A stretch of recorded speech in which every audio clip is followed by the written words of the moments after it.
Kendi was just 22, but was painfully addicted to trending. If fame could be bought, she would sell everything she had and buy it. Her life motto was, if I don't go viral, why am I even alive? Her bedroom wall had posters of her biggest inspirations. There were TikTok stars, makeup influencers, YouTube stars. However, most of these people on her wall were a bit controversial. But to her, being famous through hard work was a bit boring and even took too long. Her biggest dream was to appear on one massive popular YouTube channel called Life Behind the Smile, known for interviewing people with dramatic life stories. So every week, Kendi sent them emails like, I survived a lion attack in Rongai, or I once dated a ghost who lived in Runda, or my ex stole my kidney and returned it because it was too fatty. Eventually, she got blocked and all emails bounced. But Kendi, she had a strong spirit and zero shame. One morning, she woke up and saw an Instagram story Life Behind the Smile had posted. We are looking for stories of resilience. DM us.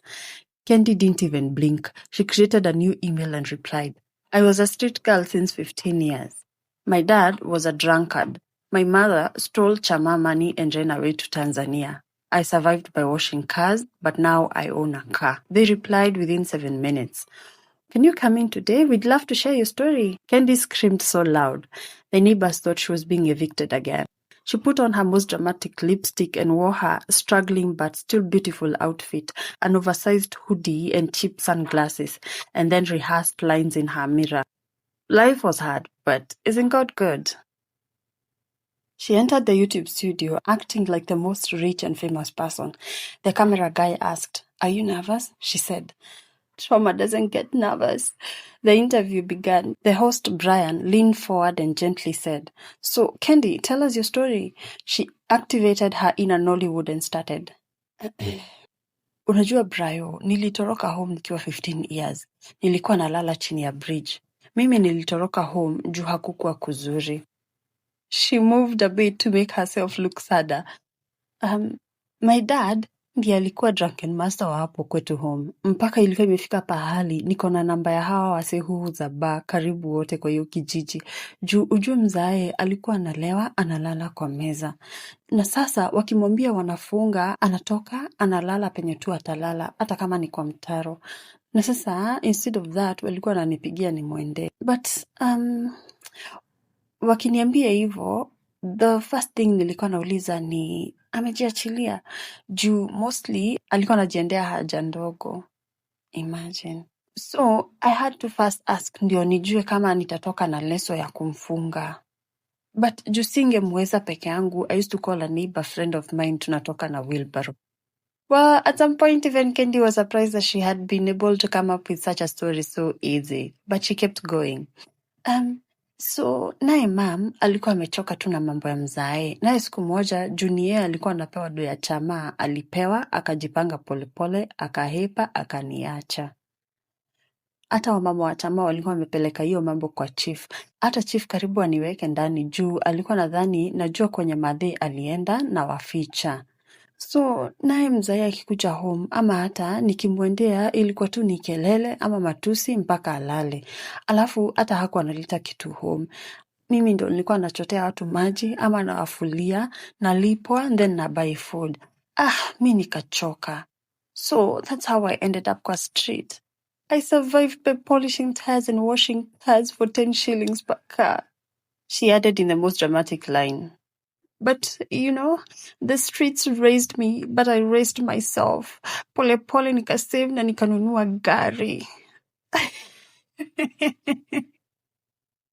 Brian, the interviewer, was already tearing up.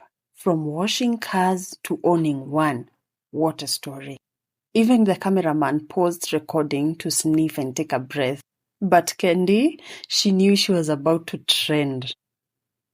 Back in Umoja Estate, Kendi's parents were peacefully eating chapati and watching YouTube on TV. And suddenly, there she was, their child, on a nationally known channel, calling them drunkards, thieves, and deadbeats. Her mother screamed, Guy, I stole Chama money. Her dad threw the remote. Street girl from 15. And what do you mean walikuwa nanifunga leso? Na nani?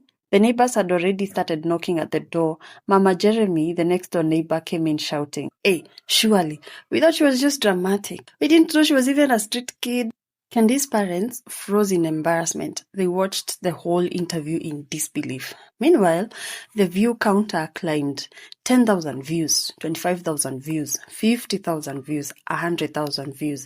And in 5 hours, it was at 1 million views. Kendi had officially gone viral. Her dream had come true. Soon enough, her phone started ringing, and it didn't stop. Brand deals started pouring in. Within a few days, she had signed contracts left, right, and center. The money started pouring in. Before going for the previous interview, she had changed her phone number, so her parents and other people who knew her wouldn't reach her. Now, Kenyan netizens are a special breed. If they can find your nursery school teacher, your lies stand no chance. By the next morning, someone posted Kendi's class 8 photo. She was a street kid in an academy. Explain this, Kendi Kiki. Someone else posted her birthday photos from 3 years ago saying, "This looks like a house to me. Explain this, Kendi Kiki." Another one posted saying, "Her parents live 2 plots behind my aunt. They are alive and peaceful. Nobody stole any chama money. Explain this, Kendi Kiki." Someone else said, "But she doesn't look like a car owner, to be honest. Na zimna mambo huku nje." One TikToker stitched her interview saying, "Mtakacha mvunguni ni kama hainami." Basi wahenga wanashangaa. Kendi woke up trending #1 on Twitter. #Kendi the street kid. #not like this. #explain this Kendi. Her dad finally traced her and abruptly visited her, accompanied by her mother. They sat her down. Her mother asked, "Kendi, why would you lie like this?" She shrugged and said, "Mom, it's just content." Her father held her chest. "Content? You called me a drunken master for content. Do you know people are planning an intervention for me? Nati mlikuwa mnanifunga leso. Mnanibeba na wheelbarrow mpaka home. Guy, na nani? Leso. Kendi leso. Mimi. Somehow, this part pained her dad the most. She tried defending herself, but her phone beeped nonstop. The YouTube channel posted an apology because they had learned her lies. They pulled down the video. They said they had been misled. Brands she wanted to work with had blocked her.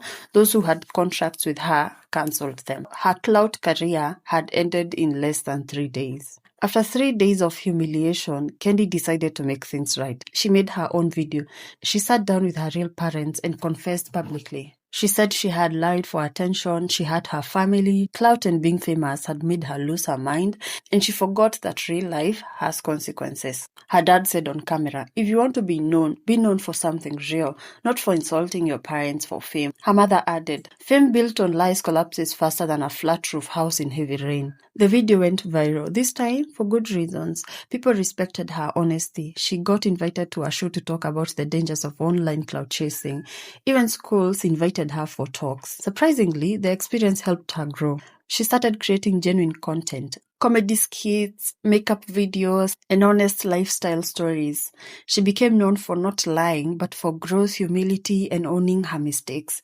But even so, her viewers would often tease her in her comments, reminding her of her terrible interview. They sometimes called her influencer, and somehow the name Kendi Kiki stuck. So my friends, what do you think about this story? Did the end justify the means? Let me know in the comment section. Thank you for listening. Bye bye.